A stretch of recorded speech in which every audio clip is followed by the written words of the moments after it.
गंगातरंगकमनीय जटाकलापं गौरी निरंतर विभूषित वामभागं नारायण प्रियमनंग मदापहारं वाराणसीपुरपतिं भज विश्वनाथम्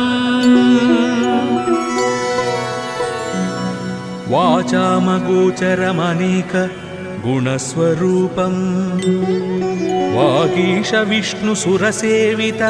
पादपीठं वामेन विग्रहवरेण कळत्रवन्तं वाराणसीपुरपतिं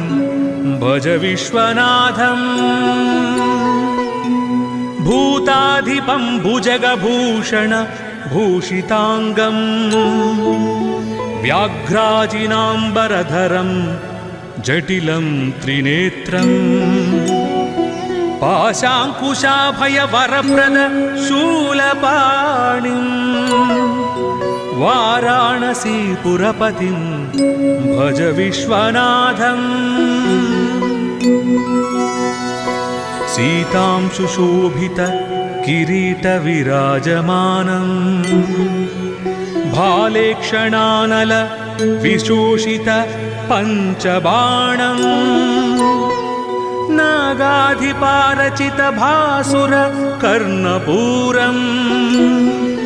वाराणसीपुरपतिं भज विश्वनाथम् पंचाननं दुरितमत्तमतङ्गजानां नागान्तकं दनुजपुङ्गवपन्नगानां दावानलं मरणशोकजराटवीनां वाराणसीपुरपतिं भज विश्वनाथम् तेजोमयं सगुणनिर्गुणमद्वितीयम् आनन्दकन्दमपराजितमप्रमेयम् नागात्मकं सकलनिष्कळमात्मरूपं वाराणसीपुरपतिं भज विश्वनाथम् आशां विहाय परिहृत्य परस्य निन्दां पापे रतिं च सुनिवार्य मनस्समाधौ आदाय हृत्कमलमज्जगतं परेशं वाराणसीपुरपतिं भज विश्वनाथम् रागादिदोषरहितस्वजनानुरागम् वैराग्यशान्तिनिलयं गिरिजासहायम् माधुर्यधैर्यसुभगं गरलाभिरामं वाराणसीपुरपतिं भज विश्वनाथम् वाराणसीपुरपतेस्तवनं शिवस्य व्यासोक्तमष्टकमिदं पठिता मनुष्या विद्यां श्रियं विपुलसौख्यमनन्तकीर्तिं सम्प्राप्य देहविलये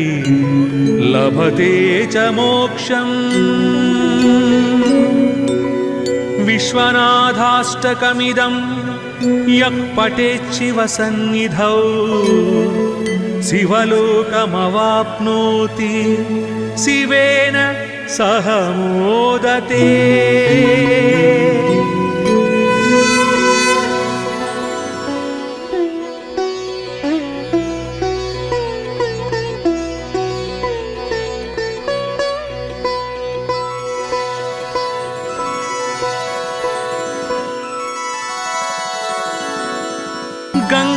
गंगातरंगकमनीय जटाकलापं गौरी निरंतर विभूषित वामभागं नारायण प्रियमनंग मदापहारं वाराणसीपुरपतिं भज विश्वनाथम् वाचामगोचरमनेक गुणस्वरूपम् वागीश विष्णुसुरसेवित पादपीठम् वामेन विग्रहवरेण कळत्रवन्तम् वाराणसीपुरपतिं भज विश्वनाथम् भूताधिपं भुजगभूषण भूषिताङ्गम् व्याघ्राजिनाम्बरधरं जटिलं त्रिनेत्रम् पाशाङ्कुशाभयवरप्रद शूलपाणिम् वाराणसीपुरपतिं भज विश्वनाथम् सीतांशुशोभित किरीटविराजमानम् भालेक्षणानल विशोषित पञ्चबाणम् नागाधिपारचित भासुर कर्णपूरम् वाराणसीपुरपतिं भज विश्वनाथम् पञ्चाननं दुरितमत्तमतङ्गजानां नागान्तकं दनुजपुङ्गवपन्नगानां दावानलं मरणशोकजराटवीनां वाराणसीपुरपतिं भज विश्वनाथम् तेजोमयं सगुणनिर्गुणमद्वितीयम् आनन्दकन्दमपराजितमप्रमेयम् नागात्मकं सकलनिष्कळमात्मरूपम् वाराणसीपुरपतिं भज विश्वनाथम् आशां विहाय परिहृत्य परस्य निन्दां पापे रतिं च सुनिवार्य मनस्समाधौ आदाय हृत्कमलमज्जगतं परेशं वाराणसीपुरपतिं भज विश्वनाथम्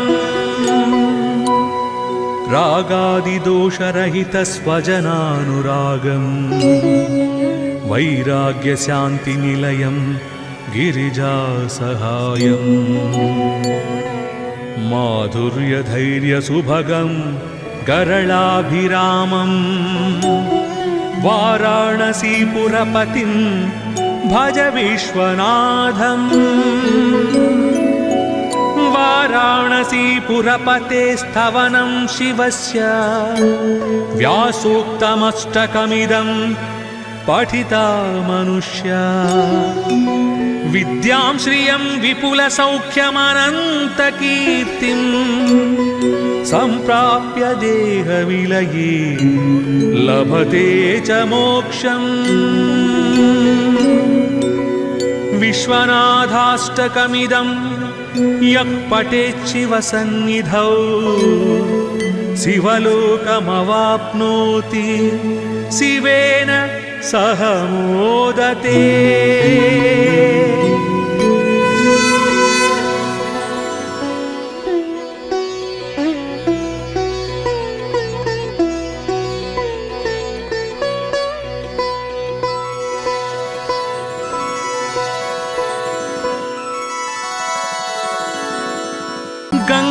गंगातरंगकमनीय जटाकलापम्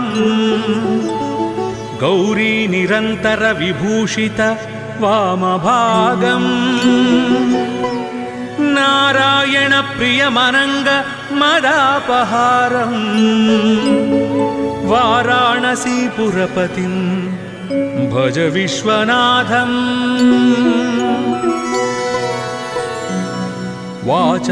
वाचामगोचरमनेक गुणस्वरूपम् वागीश विष्णुसुरसेवित पादपीठम् वामेन विग्रहवरेण कळत्रवन्तम् वाराणसीपुरपतिं भज विश्वनाथम् भूताधिपं भुजगभूषण भूषिताङ्गं व्याघ्राजिनाम्बरधरं जटिलं त्रिनेत्रम् पाशाङ्कुशाभयवरप्रद शूलपाणिं वाराणसीपुरपतिं भज विश्वनाथम् सीतांशुशोभित किरीटविराजमानम् भालेक्षणानल विशोषित पञ्चबाणम् नागाधिपारचित भासुर कर्णपूरम् वाराणसीपुरपतिं भज विश्वनाथम् पञ्चाननं दुरितमत्तमतङ्गजानां नागान्तकं दनुजपुङ्गवपन्नगानां दावानलं मरणशोकजराटवीनां वाराणसीपुरपतिं भज विश्वनाथम्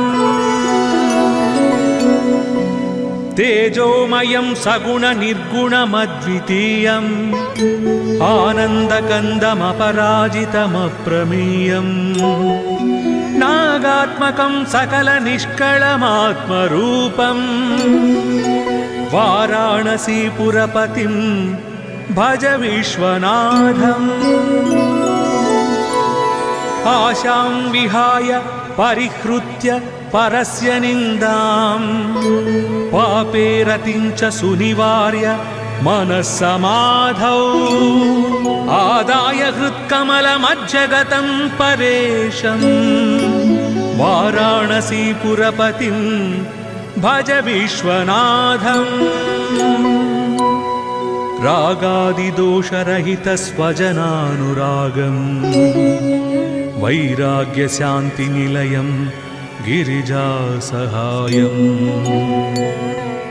माधुर्यधैर्यसुभगं गरलाभिरामं वाराणसीपुरपतिं भज विश्वनाथम् वाराणसीपुरपतेस्तवनं शिवस्य व्यासोक्तमष्टकमिदं पठिता मनुष्या विद्यां श्रियं विपुलसौख्यमनन्तकीर्तिं सम्प्राप्य देहविलये लभते च मोक्षम् विश्वनाथाष्टकमिदं यः पठेच्छिवसन्निधौ शिवलोकमवाप्नोति शिवेन सह मोदते।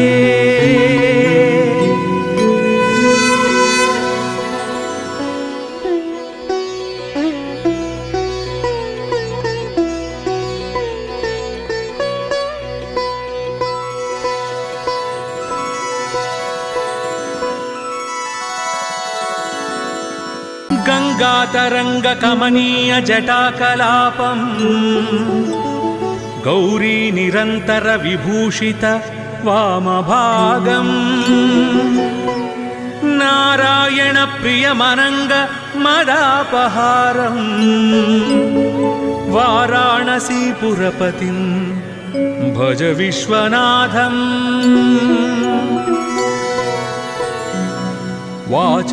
वाचामगोचरमनेक गुणस्वरूपम् वागीश विष्णुसुरसेवित पादपीठम् वामेन विग्रहवरेण कळत्रवन्तम् वाराणसीपुरपतिं भज विश्वनाथम् भूताधिपं भुजगभूषण भूषिताङ्गम् व्याघ्राजिनाम्बरधरं जटिलं त्रिनेत्रम् पाशाङ्कुशाभयवरप्रद शूलपाणिम् वाराणसीपुरपतिं भज विश्वनाथम् सीतां सुशोभित किरीटविराजमानम् भालेक्षणानल विशोषित पञ्चबाणम् नागाधिपारचित भासुर कर्णपूरम् वाराणसीपुरपतिं भज विश्वनाथम् पञ्चाननं दुरितमत्तमतङ्गजानां नागान्तकं धनुजपुङ्गवपन्नगानां दावानलं मरणशोकजराटवीनां वाराणसीपुरपतिं भज विश्वनाथम् तेजोमयं सगुणनिर्गुणमद्वितीयम् आनन्दकन्दमपराजितमप्रमेयम् नागात्मकं सकलनिष्कळमात्मरूपम् वाराणसीपुरपतिं भज विश्वनाथम् आशां विहाय परिहृत्य परस्य निन्दां पापे रतिं च सुनिवार्य मनस्समाधौ आदाय हृत्कमलमज्जगतं परेशं वाराणसीपुरपतिं भज विश्वनाथम् रागादिदोषरहितस्वजनानुरागम् वैराग्यशान्तिनिलयं गिरिजासहायम् माधुर्यधैर्यसुभगं गरलाभिरामं वाराणसीपुरपतिं भज विश्वनाथम् वाराणसीपुरपतेस्तवनं शिवस्य व्यासोक्तमष्टकमिदं पठिता मनुष्या विद्यां श्रियं विपुलसौख्यमनन्तकीर्तिं सम्प्राप्य देहविलये लभते च मोक्षम् विश्वनाथाष्टकमिदं यः पठेच्छिवसन्निधौ शिवलोकमवाप्नोति शिवेन सह मोदते।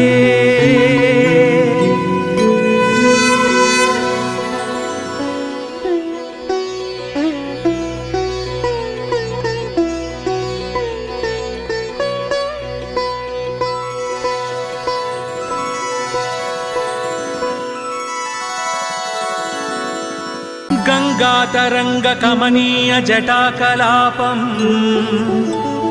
गौरी निरंतर विभूषित वामभागम् नारायण प्रियमनंग मदापहारम् वाराणसीपुरपतिं भज विश्वनाथम्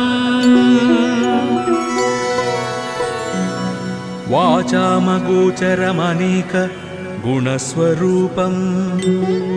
वागीश विष्णुसुरसेवित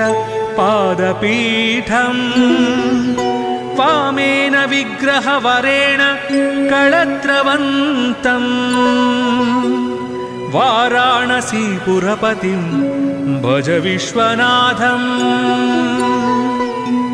भूताधिपं भुजगभूषण भूषितांगम् व्याघ्राजिनांबरधरं जटिलं त्रिनेत्रम्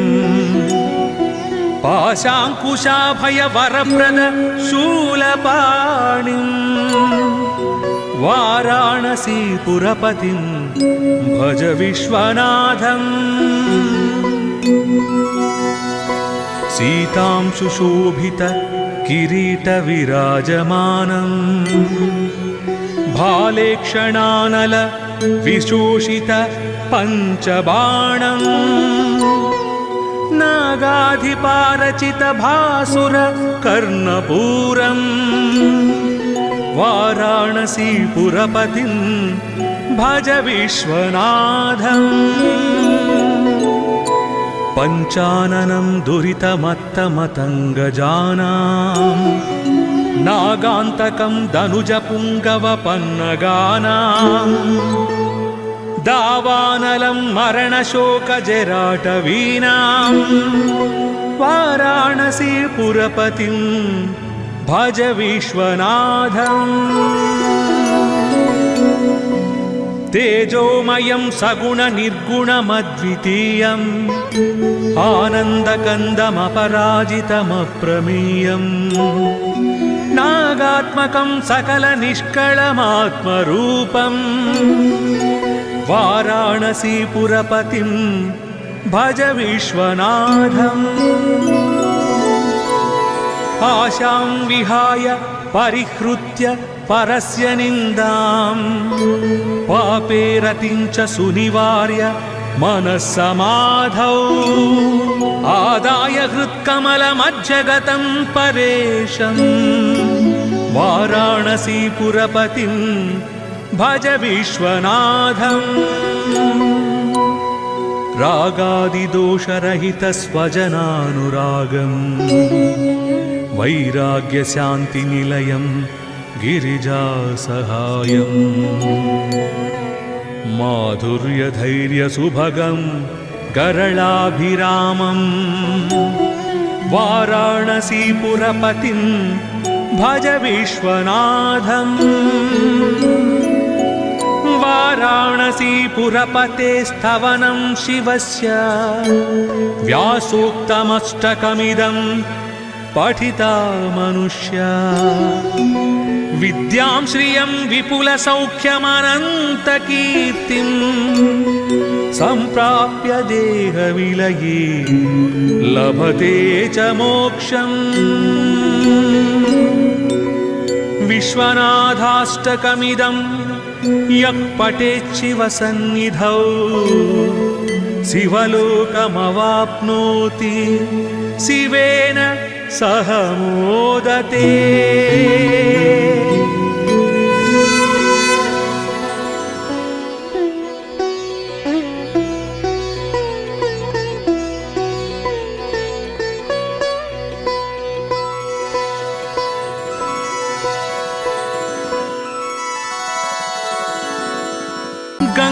गङ्गातरङ्गकमनीय जटाकलापम् गौरी निरन्तर विभूषित वामभागम् नारायण प्रियमनङ्ग मदापहारम् वाराणसीपुरपतिं भज विश्वनाथम्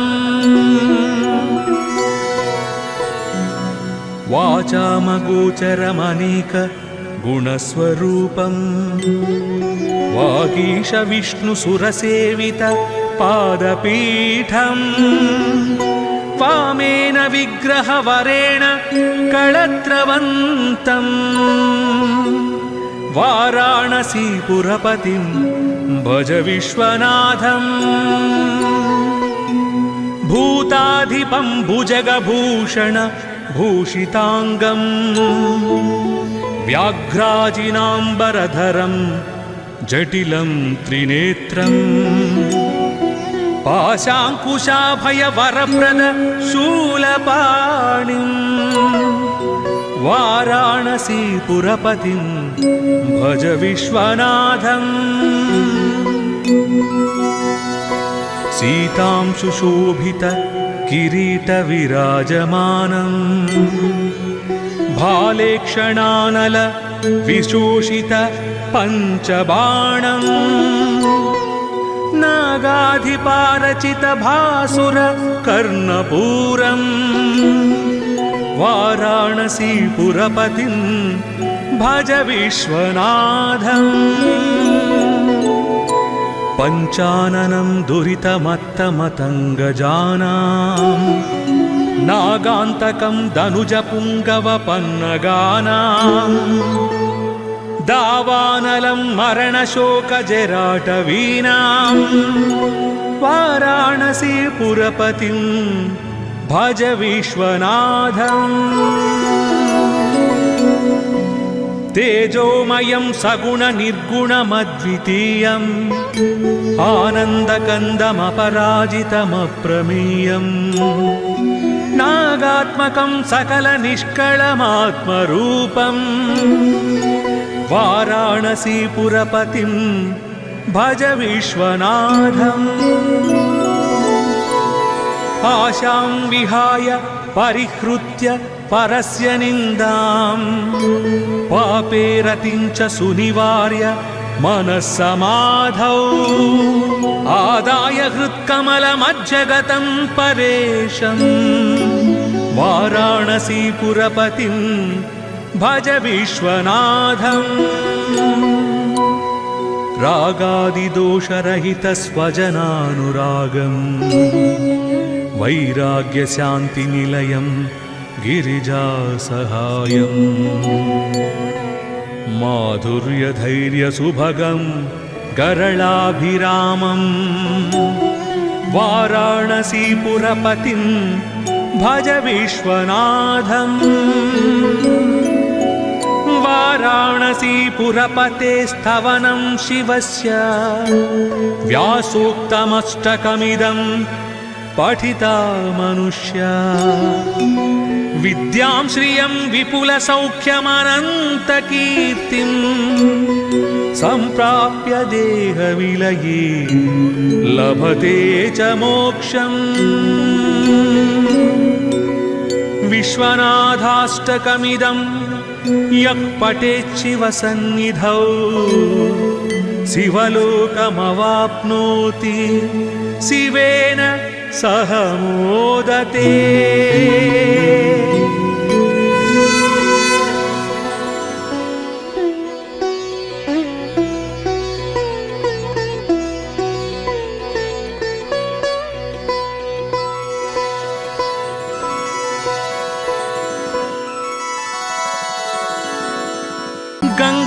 गंगातरंगकमनीय जटाकलापम् गौरी निरंतर विभूषित वामभागम्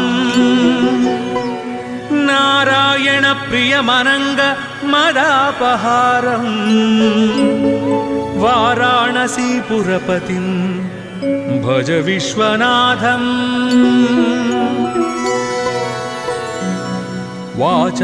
वाचामगोचरमनेक गुणस्वरूपम् वागीश विष्णुसुरसेवित पादपीठम् वामेन विग्रहवरेण कळत्रवन्तम् वाराणसीपुरपतिं भज विश्वनाथम् भूताधिपं भुजगभूषण भूषितांगम् व्याघ्राजिनांबरधरं जटिलं त्रिनेत्रम् पाशांकुशाभयवरप्रद शूलपाणिम् वाराणसीपुरपतिं भज विश्वनाथम् सीतां सुशोभित किरीटविराजमानम् भालेक्षणानल विशोषित पञ्चबाणम् नागाधिपारचित भासुर कर्णपूरम् वाराणसीपुरपतिं भज विश्वनाथम् पञ्चाननं दुरितमत्तमतङ्गजानां नागान्तकं दनुजपुङ्गवपन्नगानां दावानलं मरणशोकजराटवीनां वाराणसीपुरपतिं भज विश्वनाथम् तेजोमयं सगुणनिर्गुणमद्वितीयम् आनन्दकन्दमपराजितमप्रमेयम् नागात्मकं सकलनिष्कळमात्मरूपम् वाराणसीपुरपतिं भज विश्वनाथम् आशां विहाय परिहृत्य परस्य निन्दां पापे रतिं च सुनिवार्य मनः समाधौ आदाय हृत्कमलमज्जगतं परेशम् वाराणसीपुरपतिं भज विश्वनाथम् रागादिदोषरहितस्वजनानुरागम् वैराग्यशान्तिनिलयं गिरिजासहायम् माधुर्यधैर्यसुभगं गरलाभिरामं वाराणसीपुरपतिं भज विश्वनाथम् वाराणसीपुरपते स्तवनं शिवस्य व्यासोक्तमष्टकमिदं पठिता मनुष्या विद्यां श्रियं विपुलसौख्यमनन्तकीर्तिं सम्प्राप्य देहविलये लभते च मोक्षम् विश्वनाथाष्टकमिदं यः पठेच्छिवसन्निधौ शिवलोकमवाप्नोति शिवेन सह मोदते।